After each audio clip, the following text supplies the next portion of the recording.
Hello, my name is Beth Mahaffey. Welcome to the New Moon series. Today we're going to be starting with part 5 called A Calendar for Yahweh's People. Remember, the New Moon series contains 5 parts. The New Moon's significance, historical practice and debate of the New Moon, astronomy, calendars including the Metonic cycle, and today's presentation, A Calendar for Yahweh's People. If you've not seen the previous presentations, you really need to do that so that you can have the background necessary for this presentation. The goals for this series are to teach the significance of the new moon, to fully educate Yahweh's people who desire to walk in obedience to his commandments regarding the new moon's role in observing the feasts of Yahweh, to introduce and address the debate over conjunction versus new crescent moon, to equip Yahweh's people with the astronomical knowledge necessary to evaluate subject matter regarding the new moon and the various proposed calendars currently being used by his people. It's also to propose a calendar that Yahweh's people worldwide can follow without reliance on other assemblies, and also to encourage unity and observance of holy convocations around the world. Now, as we begin this last presentation of our New Moon series, please remember what we've learned so far.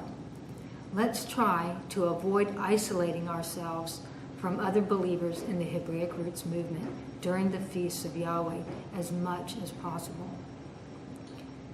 Also, let's remember that we're not just to observe the feasts of Yahweh as individuals or individual families.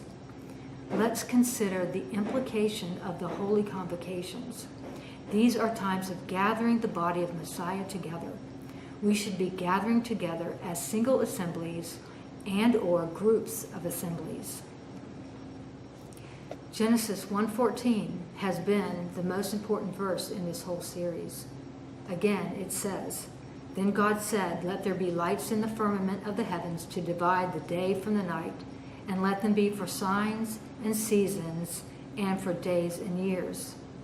In addition to this verse is another verse, Psalm 104:19, which says, "He appointed the moon, Yareach, for seasons, Lemoadim, which are feasts or seasons.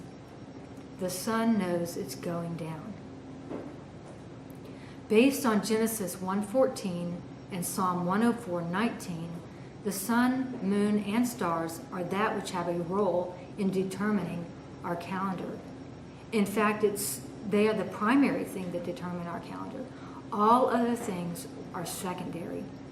Knowing their roles will help us to establish a lunisolar calendar for observing the feasts of Yahweh in their appointed times.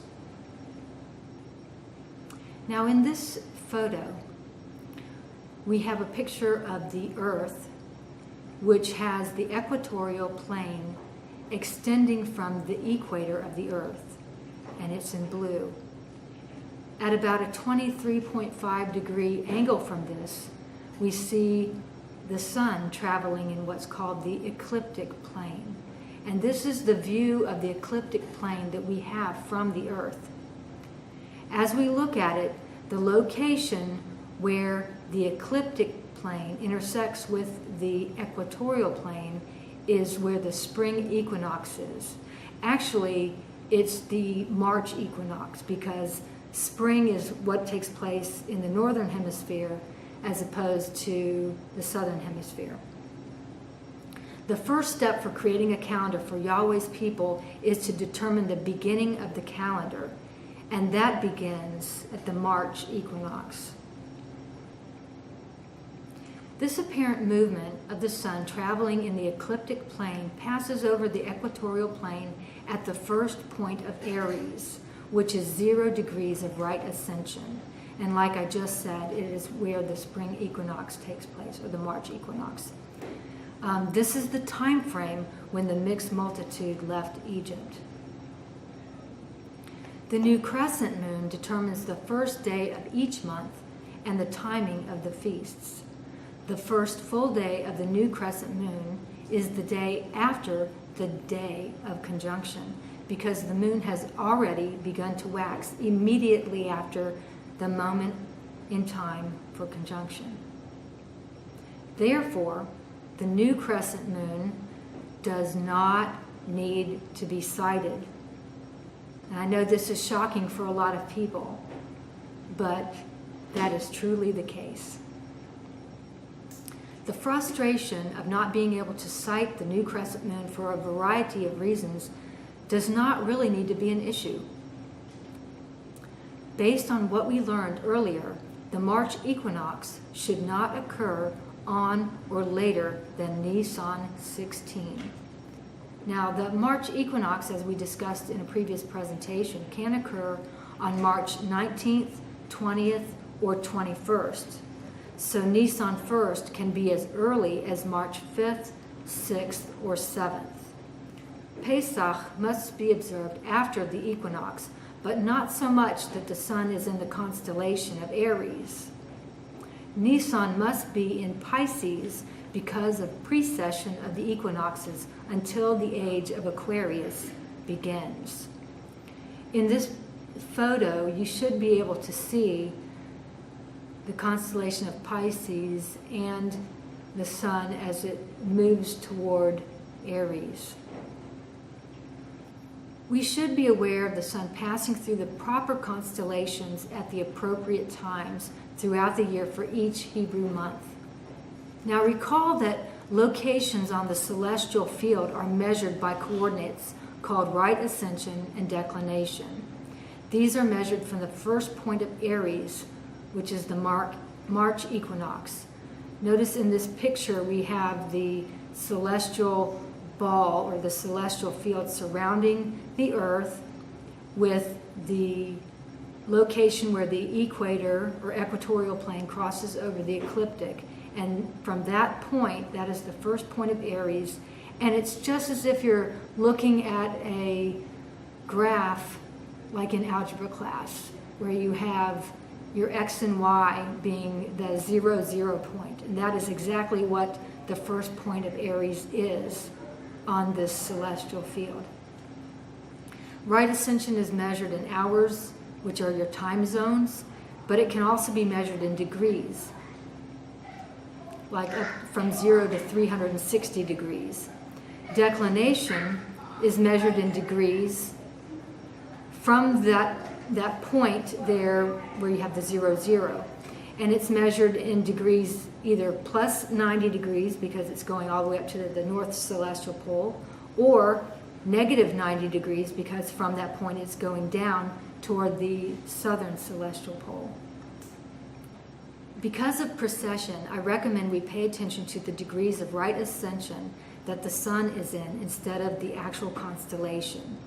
We can do this by using planetarium software. I've been using Stellarium for this research project and it's worked well for me, but there are others out there. At this point in time, we're not offering a wave sheaf offering, so the Aviv stage of the barley should not be a primary determining factor for spring. With the exception of the Karaites, checking the green stage of the barley was a secondary factor when the Jews were determining spring. They wanted to have enough barley for a wave sheaf offering.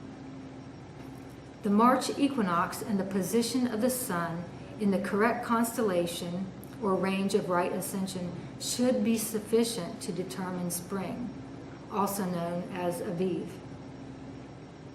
Using the March equinox as a marker for Nisan will allow us to plan far enough in advance for holy convocations.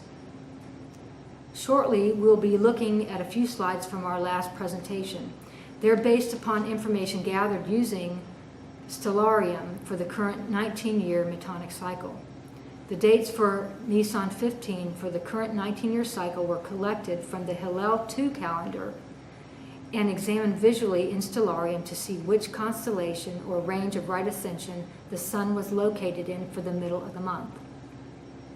As we look at this chart, keep in mind that Nisan 15 is in the constellation of Aries, and if the date for Nisan 15 fell on or after April 20th, the previous additional Adar was not needed.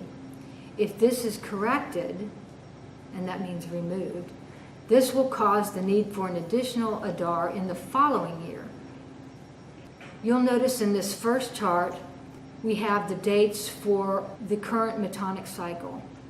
The years are listed according to the Hillel calendar, and the dates that are listed for Nisan 15 are also from the Hillel 2 calendar.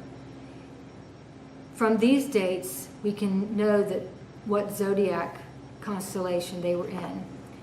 And I've also listed the actual degree of right ascension. On this first chart, within the first 10 years of the current Metonic cycle, the constellation was Aries. And because of precession of the equinoxes, that's not the right constellation. It should be in Pisces like all of these other ones. And so what I did was go through and determine, whenever it occurred in Aries, I determined that additional Adar during that leap year was not needed and removed it so that Nisan would be in Pisces. And I've indicated which degree of right ascension that would put it in. In the next chart, I continue the 19-year cycle, and there are several there in which Aries again happens. It happens 2 more times for the remainder of this cycle. And as I mentioned before, during those times, Adar was removed, and then eventually it had to be added into the next year. There were some years that no change was needed because it was already in Pisces. And so this is how I determined and made a cascade of correction for the current cycle that we're in. Based on these slides, there were problems with the leap years of the Hillel 2 calendar occurring at the right time so that the sun was always in Pisces, as I've said before. The sun actually should be somewhere between 0 and 30 degrees of right ascension for Passover. There are 3 basic sets of dates for the constellations. 2 are arbitrary 30-degree segments. One is known as tropical, and it's based on the position of the March equinox. Also, the other one is sidereal, which is based on the fixed stars, and it accounts for the shift of the position caused by precession of the equinoxes. The third is based more on the actual positions of the constellations, more than on the arbitrary 30-degree segments. This is known as the International Astronomical Union boundaries. Actually, when you're citing these in Stellarium, the actual boundaries sometimes actually overlap, making the visual determination somewhat difficult as to what constellation the sun is really in. In the next chart, I'm showing these 3 methods side by side and the corresponding dates for all 12 constellations. The classical zodiac originated in the Neo-Babylonian period, and originally the 12 signs were arbitrary, like I mentioned before. But precession of the equinoxes has caused a shift in all of these constellations. In this next slide, here's the last ones. There is a 13th constellation mentioned. It's Ophiuchus. It's not included in the tropical dates or the sidereal dates. It is listed in the IAU boundaries. Personally, I found that all 3 of these really don't suit our purposes very well. You can see in this photo here from Stellarium that the sun is between 315 to 330 degrees, which puts the sun in Aquarius if we're looking at tropical dates, or in Capricorn if we're looking at sidereal or IAU dates. And for this reason, I want to have something that is more uniform for our purposes. So we really need to standardize the way that we look at this from month to month. Therefore, I think that using the actual right ascension degrees is the best way to go. The following charts contain right ascension ranges between 0 and 360 degrees for all of the months of the current 19-year Metonic cycle, following the previous cascade of correction of the Hillel 2 calendar. And this information was gathered using Stellarium Planetarium Program. If you can imagine looking at 19 years of data for every month of the year, it's kind of overwhelming, but I did it. Anyway, as we look at the first half of the leap year in the next couple of charts, notice how the sun was moving quicker through the constellations, and this is measured in degrees of right ascension compared to that of regular years until the month of Elul. In regular years, you'll notice that, in this 30-degree segment, the first part of the year for the regular years, it's usually moving within the first 15 degrees for each month. Whereas in a leap year, it tends to be between the latter 15 degrees of that 30-degree segment. But something really strange takes place in Elul once you've done the cascade of correction. We start to see a shift in how fast the sun is moving through the constellations. There are 5 regular years when the sun is slow for Elul. It is between 142 and 147 degrees of right ascension. This happens in 2016, 19, 24, 27, and 2030. During the rest of the 19-year cycle, the regular years fall within the expected range of 150 to 180 degrees of right ascension for Elul. In leap years, the right ascension for Elul are now in the lower end, and that's between 150 and 165 degrees of the expected range of right ascension. By Tishrei, it is very, very evident that the sun is extremely delayed in leap years as it moves through the constellations, and it will be necessary to add a second month of Adar so that Nisan will be between 0 and 30 degrees of right ascension for the beginning of spring. Here's the second half of the year demonstrating that.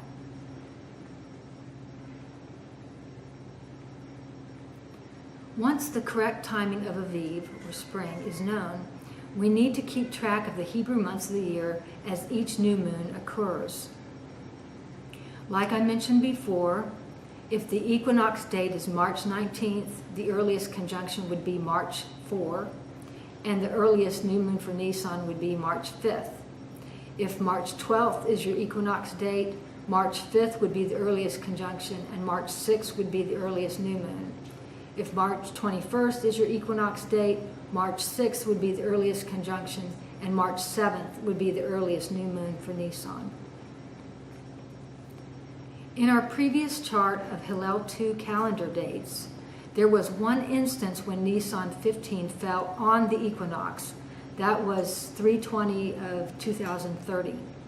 The Hillel 2 new moon, or conjunction, was on the 5th, so we removed Adar 2 for that year and added Adar 2 to the following year. However, the astronomical new moon, or conjunction, was on the 4th, so Adar 2 should really be retained in 2030 and not be in 2031 for our corrected calendar. Knowing the time of the astronomical conjunction is the primary factor that gives us the ability to know when we can recognize the first day of the month. The actual time of conjunction is the same all over the world. It just seems different because of the difference in time zones. I recommend using NASA's SkyCal events calendar for obtaining times of astronomical conjunction. Since each assembly should be responsible for organizing their holy convocations, at minimum, their leaders should take the time to collect several years' worth of future conjunction data in the event of a future internet problem. In order to generate your specific calendar from NASA's SkyCal calendar events, you can go to the website that was listed in the previous slide, and you will see a slide that looks like this, or a page that looks like this. In section 1, select your time zone from the drop-down menu. I use the Eastern Standard Time because that's where we are. In section 2, I selected the lunar phase and the equinox solstice boxes. In section 3, you can enter the year for the calendar that you desire to generate. You don't have to enter in a month. And if you go down to the bottom place where it says Generate Sky Events Table Year, use that one as opposed to the year button that is above that. Okay? This will cause a table to open in a separate tab that will look like this. Now, note that there are 2 conjunctions in April for 2022. One on April 1st, and the second one is on April 30th. This is not what you would normally see each month, okay? But you do need to be aware that this can happen. The following conjunction is on May 30th. So, don't assume there's always only one conjunction per month. If you are not careful and if you don't pay attention, your Hebrew months can become off. The next thing that you need to do is go to greenwichmeantimes.com and use their time power tools for sun times for sunrise and sunset. The link is on this slide here.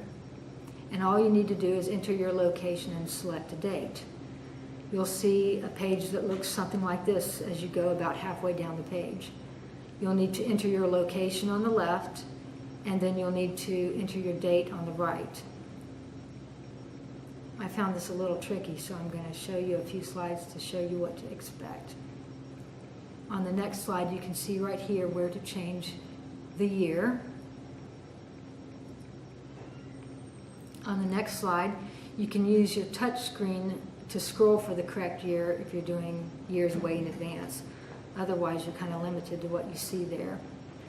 In addition, you can choose the month and then select your desired date.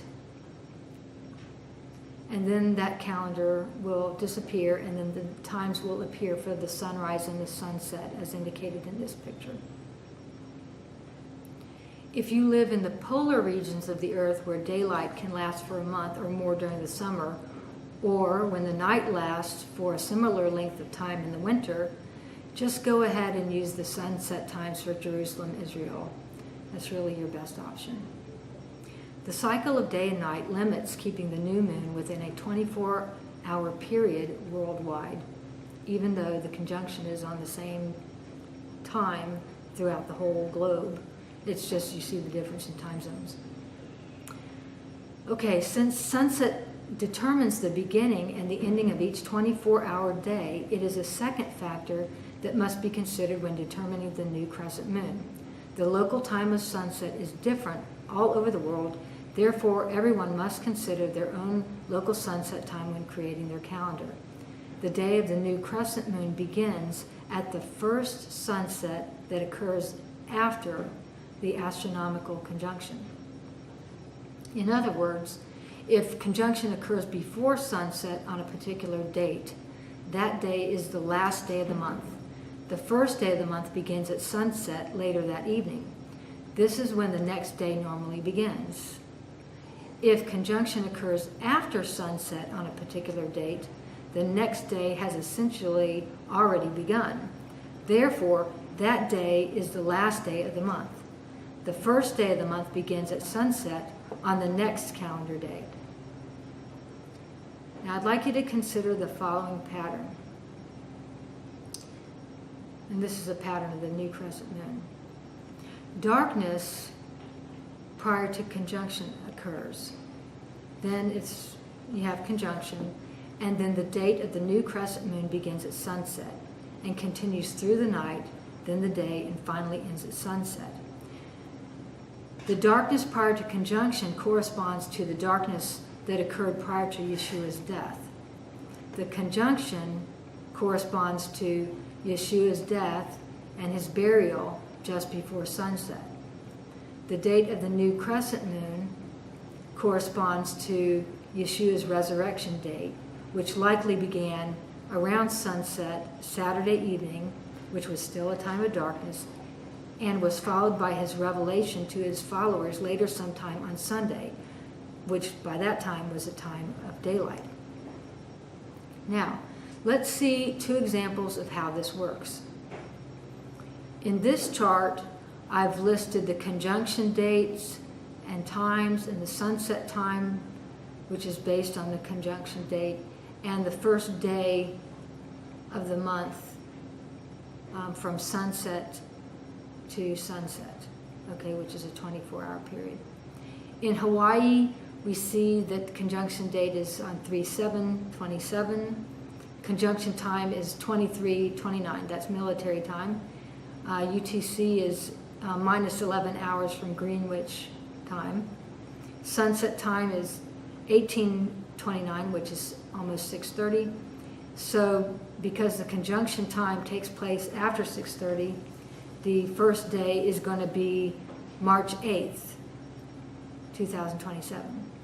In Lebanon, Kansas, conjunction date is going to be 3/8, and it's going to be at 3:30 in the morning. Sunset time is 6:30 later that evening, and so the first day is still going to be 3/8. It's going to run from 3/8 to 3/9. London, England, conjunction date is 3/8/27. Conjunction time is in the morning. It is the same as Greenwich time. Sunset time is about 5:52, and therefore the first day will begin at sunset that evening. Jerusalem, Israel also is 3/8. Conjunction time is around 11:29. Sunset is later that evening, so the new moon date is going to be 3/8 to 3/9. Myanmar, same sort of thing happens, as well as New Zealand. New Zealand actually is more like what happens in Hawaii, and that causes the date to be from 3/9 to 3/10. So our actual new moon date runs from 3/8 to 3/10 all the way around the world. I also did another example for another year, because one of the things that I wanted to see was if the date change was going to take place around the same location. And so I used the same locations that I used before, but this time I was doing it in September. And what I discovered was the new moon date does not change at the same location. So the first new moon date there was 9/9 to 9/10 in Hawaii, and then it changed by the time of Jerusalem, Israel, when it became 9/10, and it remained 9/10 to 9/11 for the rest of the locations. So really what we see is that the first crescent moon is going to be within a 48-hour period, and this is basically just due to time zones and when the sunset time falls. There are always going to be 2 dates for the new crescent moon as we move from the first time zone to the last. And as we've seen in our examples, it just does not occur at a specific time zone each month. It can be different every month. Obviously, having 2 dates for the whole world is different from the concept of designating 1 date for the whole world, which is what the Hillel calendar does.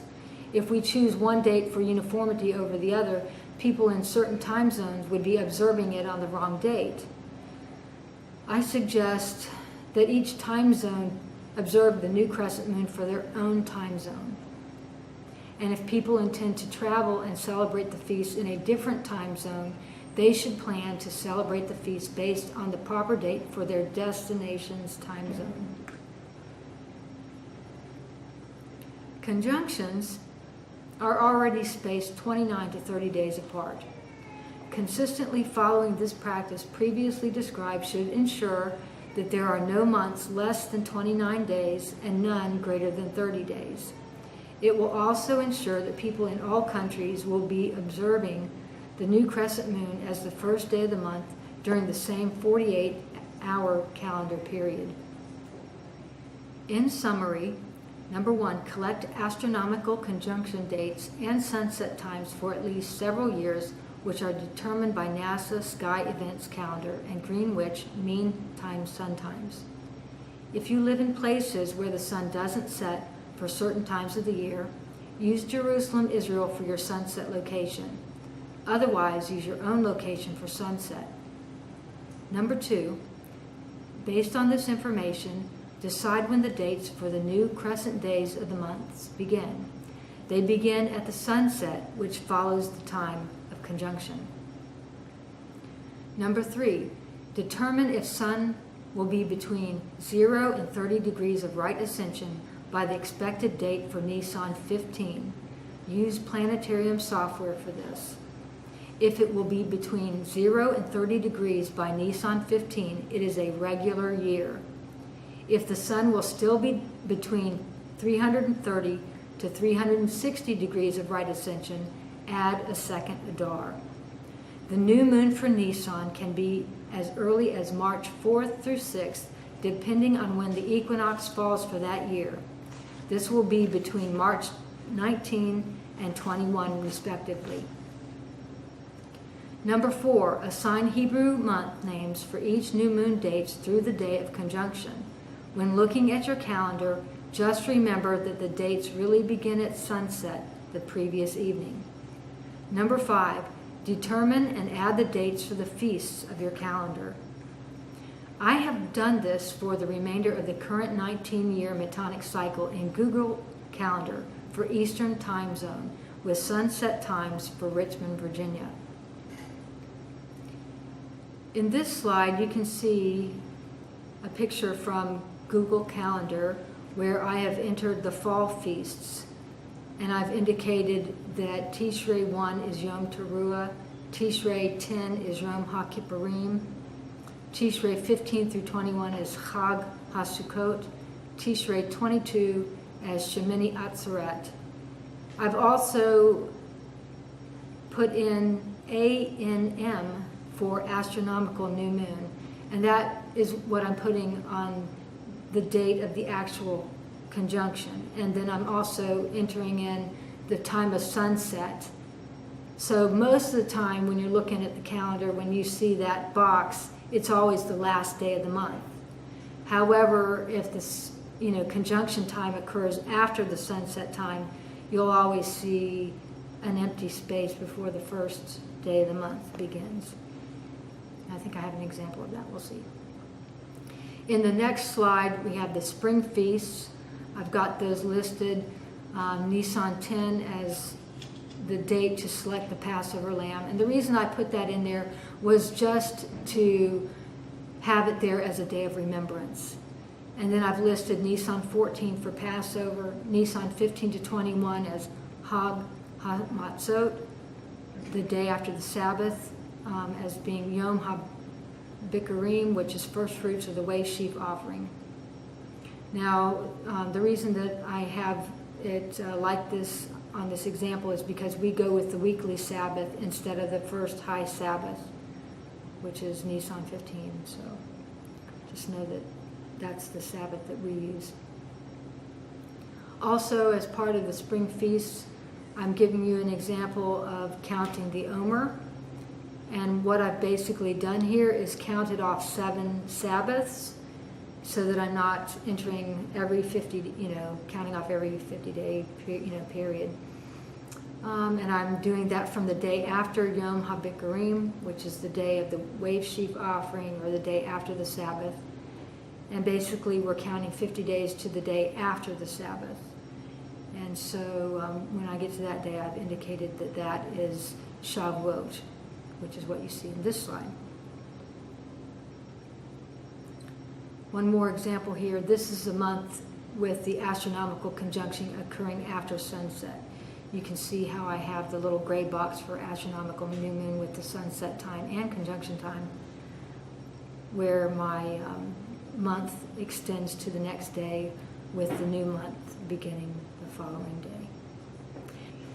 In this slide, we see the month with the astronomical conjunction occurring after sunset. Notice the gray box is located at November 23rd, 2022. The next day, the month for Cheshvan is the 24th. That's the last day of the month. And then we start Kislev with a new color. What I've done in Google Calendar is I've used a different color for every month. I've used the same color for both Adars, and I've used a different color for all of the feasts. And I use these same colors for every year of the Metonic cycle. I think that this really wraps up this last presentation. If you have any questions, you are free to contact me. My email address is betmeh2@gmail.com. Thank you for joining us. I pray that Yahweh blesses you as you observe his feasts in his calendar.